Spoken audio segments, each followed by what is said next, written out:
धर्मनगरी चित्रकूट धाम के 84 कोसीय परिक्रमा मार्ग पर बिखरे पड़े मर्यादा पुरुषोत्तम भगवान श्री राम के वनवास काल के अवशेष वर्तमान समय में जनप्रतिनिधियों और प्रशासनिक अधिकारियों की उपेक्षा के कारण बदहाली का शिकार होकर नष्ट होने की कगार पर है। ऐसा ही एक स्थान सतना जिले की मंझगवा तहसील मुख्यालय से लगभग 20 किलोमीटर दूरी पर पहाड़ी खेरा मार्ग में ग्राम पंचायत भटवा का बरहा आश्रम है, जहां पर पवित्र नदी पैसुनी का उद्गम स्थान है।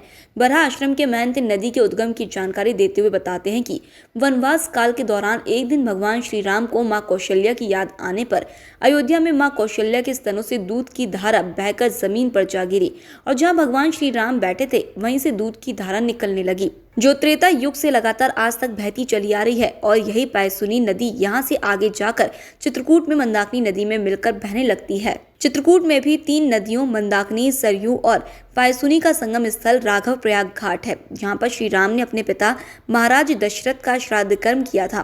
लेकिन आज भी पवित्र नदी पैसुनी का उद्गम स्थल उपेक्षा और बदहाली का शिकार है। इस नदी के उद्गम स्थल के आगे ही तमाम लोगों ने अवैध कब्जा करके इस पवित्र नदी को जहाँ खत्म करने का प्रयास शुरू कर दिया है, तो वहीं प्रशासनिक उपेक्षा ने अवैध अतिक्रमणकारियों के इरादों को बल प्रदान किया है। इसलिए अब आस्था और विश्वास के इस स्थान को फिर किसी मर्यादा पुरुषोत्तम की जरूरत है, जो इसे इसका खोया हुआ गौरव फिर से वापस लौटा सके। मतलब इतिहास ये है इस स्थान का कि त्रेता युग में जब भगवान राम यहाँ पे घूम रहे थे चित्रकूट के वनों में, तो यहाँ पर आए, तो यहाँ पर बैठे थे और लक्ष्मण जी चले गए फल मूल लेने और सीता जी रसोई सिद्ध कर रही थी। राम जी बैठे थे तो उन्हें कौशल्या माँ की याद आई। अब माता जी की तो याद आती ही रहती थी। तो वहां पे हुआ क्या, जब राम जी की याद आई तो माता जी के स्तनों से दूध बहने लगा, धरती पे गिरा और वो धरती के अंदर से यहाँ पे निकला, जहाँ पे वो बैठे थे वहां पे धरती फोड़ के वो दूध की धार निकली, उनके मुंह में जाने लगी और फिर वो दूध की धार जमीन से निकलना बंद नहीं हुई। वो त्रेता वही, द्वापर वही, कलयुग में वही, वो बहती रही, प्योर दूध बहता था। तो इसीलिए उसका नाम पड़ा पैसुनी।